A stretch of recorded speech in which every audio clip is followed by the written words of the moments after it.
Though I guess if I do decide to revise this in the future or completely rebuild it, I could use hexadecimal data instead of binary, which is more compact but can send more data quicker. I thought it would take me longer, honestly, but I was able to achieve the speed increase I was hoping for.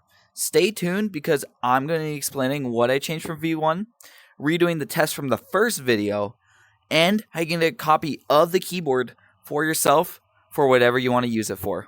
But first, here's a quick recap for the people who haven't seen the original video. Watch if you haven't. I made a working keyboard in Rec Room that transmits data via a binary stream at the top of your screen by blinking between black, white, and red. This data is then picked up by a Python program that then translates the flashing lights to binary, which is then translated back into ASCII, which then presses a keyboard key associated with it. During the video I made with the keyboard, it was pretty unreliable, mainly because I was in VR, and in VR, HUD elements just shift around every time you look around, which caused read issues. That's when I said I wanted to do a V2 where it transmits data using hexadecimal instead of binary data, and adding more keys and mouse support. And that's a good transition into the changes I made. I'm again recording this from my POV. You're seeing what I'm seeing basically just because it's easier for me to record circuits like this than instead of relying on the streamer cam. Most of this detection circuitry has not changed at all. Someone suggested that I use event receivers instead of just checking over a 30 Hz clock, which is a good idea.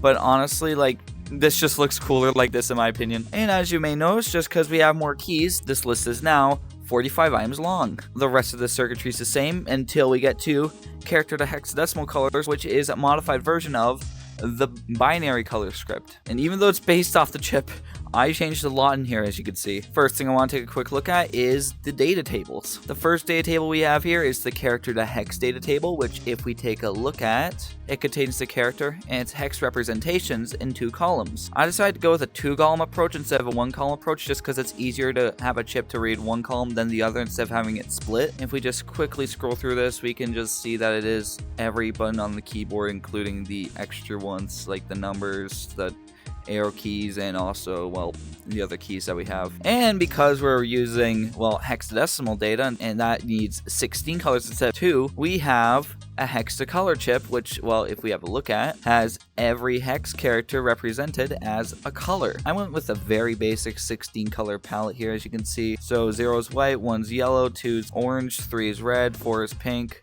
so on and so forth until F looks like a black, but it's actually a very, very dark gray. So with those data tables defined, what we can do is when we get our character, so say for example we just push the letter T on here. So first thing we do is that we ask this data table up here, the character to hex, what row the letter is located on. And then we use this data table read cell chip to get the first hex character. And then what we do is we get that hex character and turn it into a color using these 2 chips here, which pulls from this data table up here. And then we repeat the same step down here, just instead of using hex 1, we use hex 2. And then we have those colors loaded, we tell it to enable the HUD, which you can kind of see down here. It's kind of hard for you to see. But then once we have it enabled, we then set the color to the first hex color. So in our case, it's purple. We wait 0.1 seconds, turn it to a black, wait 0.1 seconds, turn it to a pink, or, well, the hex 2 color, wait 0.1 seconds, turn it off to a black, and then if I add a new pin detect when it's finished for, well, whatever you guys want to do with it. And that there is the CV2. Oh yeah, in case you're curious about the Python script side of things, it's mostly the same,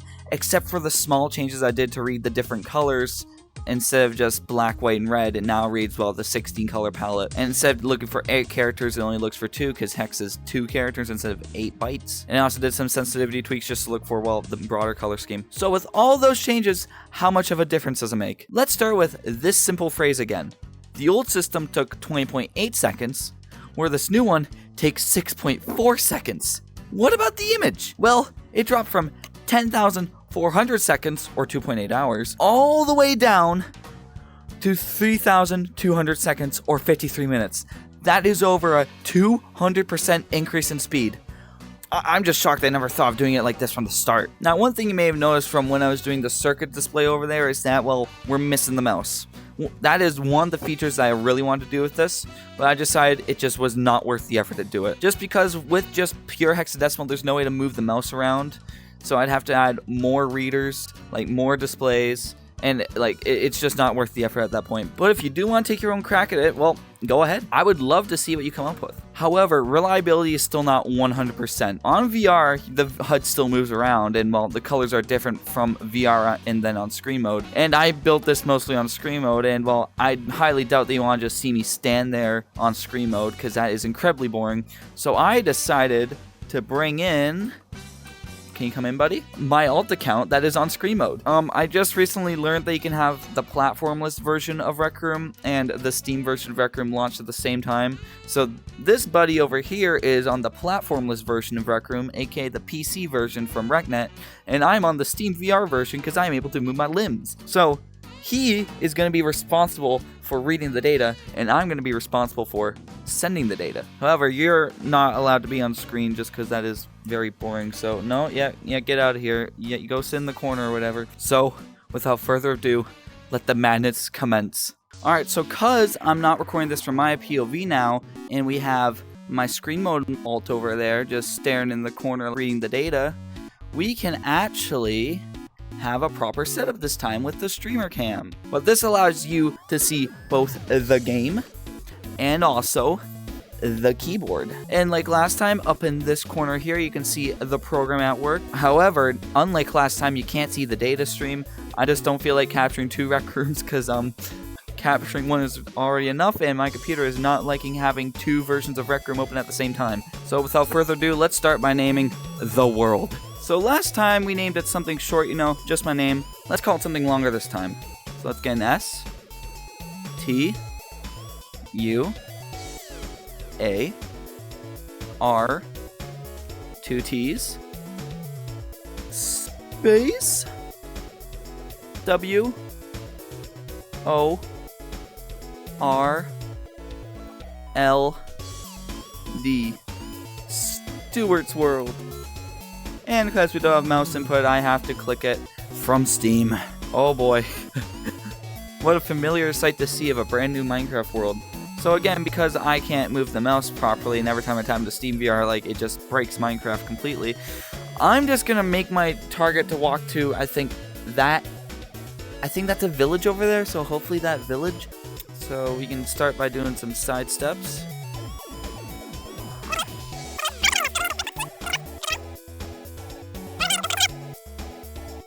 Oh my god, I'm so happy that like this is actually like fully reliable now. All you need to have is a powerful enough computer to run 2 versions of Rec Room, and then, well, you're set. Oh damn, there's a lake. There's a lake in our way.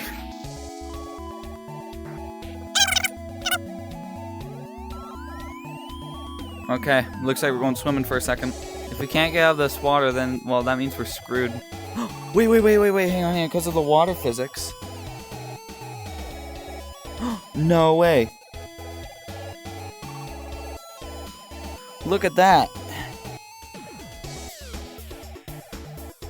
Now, just as a reminder, the desktop share screen runs at 0.1 frames a second.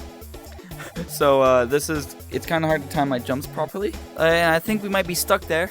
So I'm gonna have to call Luigi and manually jump out of that pit. Which, by the way, calling Luigi was me tapping my keyboard. But anyway, now we have a clear shot directly to the house.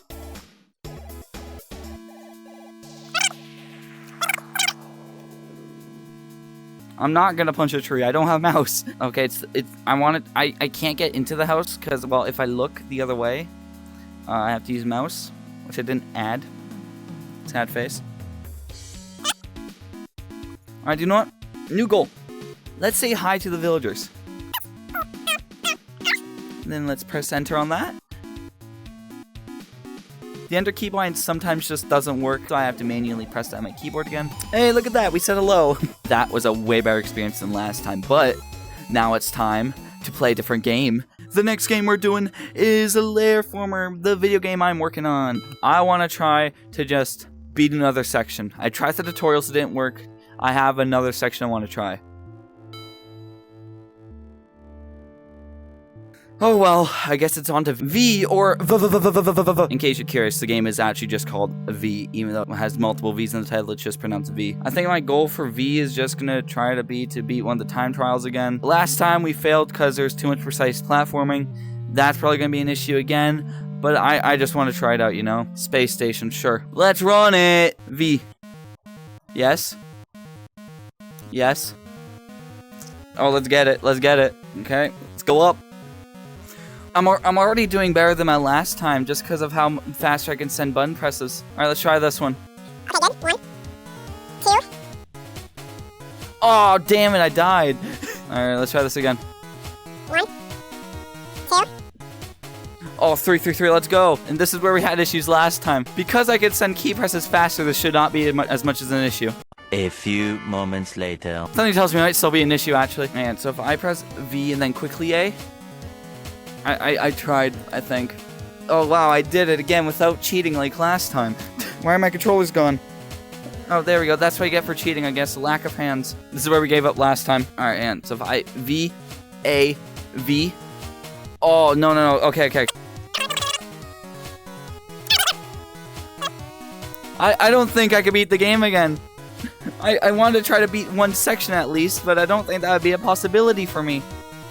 I could try to, I'm just gonna get past this section normally. Like, this is me using my actual keyboard. You can tell because I'm pressing multiple keys at a time. And I need to get that checkpoint. Alright, this section should be easier for me to do. Yeah, how fast is this moving? Okay, it's moving moderately fast, but I think with the proper amount of key presses, I can do it. Oh! Okay, this one's a timed platform, and I think my key press is too long. Yeah, because I just keep killing myself. Okay. I'm going to have a cheat counter on screen, by the way, so that you know how many times I had to use my actual keyboard. Okay. You're good. Oh, boy. I think I'm just going to call it here without beating it, just because most of this would involve me cheating on my actual keyboard, and I don't want to do that. So, yeah, sorry to disappoint y'all. I can't beat a space station. I can at least exit the game properly. There we go. Let's quit out of this madness. Like last video, I want to end it off by editing a Notepad document, so I have an empty Notepad up, and I'm just going to type a sentence. I'm going to do this one without speeding it up just to show you how far more quicker it is compared to the other one.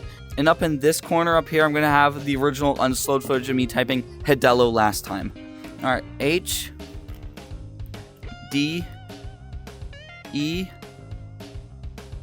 L L O. We typed Hidello in less time than the other one, I can say that. And just to do a victory lap, I'm going to type Hidello there.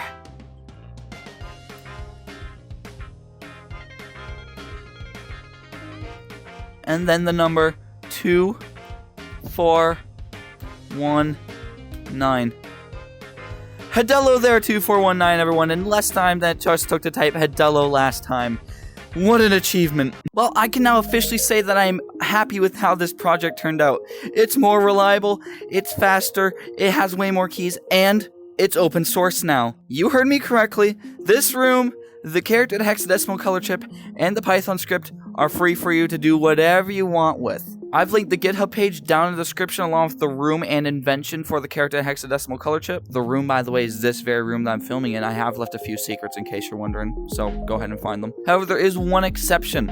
It is under the GPL v3 license, which means that if you make any modification to this project in a commercial space, for example, publishing a room, you have to release a copy of your modified code for others to see. And I would also really appreciate it if you gave me credit as well.